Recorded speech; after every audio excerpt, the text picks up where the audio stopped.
అనువాదం చేయాల్సిన కర్మ నన్నయ్యకి తిక్కనకి ఎర్రనికి లేదు. వాడు సొంత సృష్టి చాలా ఉంది. రెండు తులనాత్మక పరిశీలన చేస్తే తెలుస్తుంది అన్నమాట. వెర్రి మాటలు చెప్పడం కాదు ఇక్కడ అనువాదం అని. భారతం అనువాదం కానే కాదు. ఉస్మానియా వారు వేసిన ప్రతి, అకాడమీ వారు వేసిన, తెలుగు విశ్వవిద్యాలయం వారు వేశారు, టీటీడీ వారు వేశారు, ఎంతోమంది తర్వాత వేశారు. ఏవైనా లెక్క చూడండి, 21,697, కొంతమంది 497 అని వేశారు, కొంతమంది 21,602, మొత్తం మీద 21,000 దాటే. 1,00,000 శ్లోకాలను 21,000 కుదిస్తే అనువాదం ఎలా అవుతుంది? కొన్ని పద్యాలు తీసుకున్న వ్యాసుని శ్లోకాన్ని యథాతథంగా నన్నయ్య గారు కానీ, తిక్కన గారు కానీ, ఎర్రన గారు కానీ అనువాదం చేసిన సందర్భాలు చాలా తక్కువ.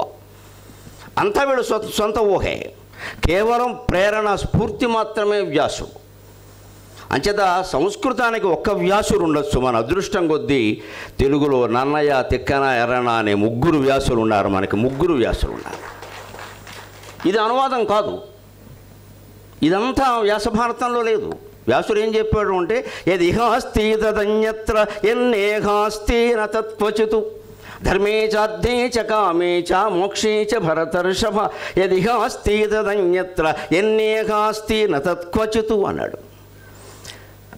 చతుర్విధ పురుషార్థాలే కదా మనిషి అంతిమంగా సాధించాల్సింది. ఎన్నేళ్ళు బతికినా, ఎన్ని జన్మలు ఎత్తినా చివరికి అంతే కదా.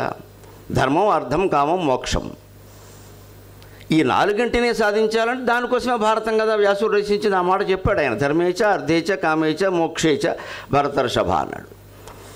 ఈ 4 విషయాలకి సంబంధించిన ఏ విషయమైనా సరే ఇది హాస్తి అన్యత్ర, ఇక్కడ ఉన్నదే లోకంలో ఉంది.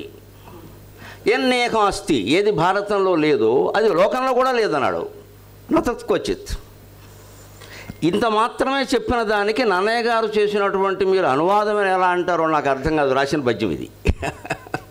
ఆ భావాన్ని పూర్తిగా ఆయన జీర్ణం చేసుకుని, ఒక మధురమైన పదార్థాన్ని జీర్ణం చేసుకున్న తర్వాత సంగీత విద్వాంసుడు పాట పాడితే ఎంత మధురంగా ఉంటుందో, మహాభారతంలో వ్యాసుడు చెప్పిన భావాన్ని జీర్ణం చేసుకుని నన్నయ్య గారు భారతం రాశాడు. కానీ ఆయన అనువాదం చేయలేదండి. అనువాదం చేసేవాడు ఇంత శ్రమ పడక్కర్లేదు. అనువాదాలు ఇవాళ యంత్రాలు కూడా చేస్తాయి. పార్లమెంట్లో మాట్లాడుతుంటే అనువాదాలు చేసే అవకాశం మాన్యశ్రీ ఉపరాష్ట్రపతి గారు కల్పించారు. వెంకయ్యనాయుడు గారు చాలా రాజ్యసభలో 14 భాషల్లో మీ సొంత భాషలో మీరు మాట్లాడండి, వెంటనే అనువాదం అయిపోతుంది అన్నారు. చాలా గొప్ప విషయం అది. కానీ ఆ అనువాదాలు వేరు, ఈ అనువాదం వేరు.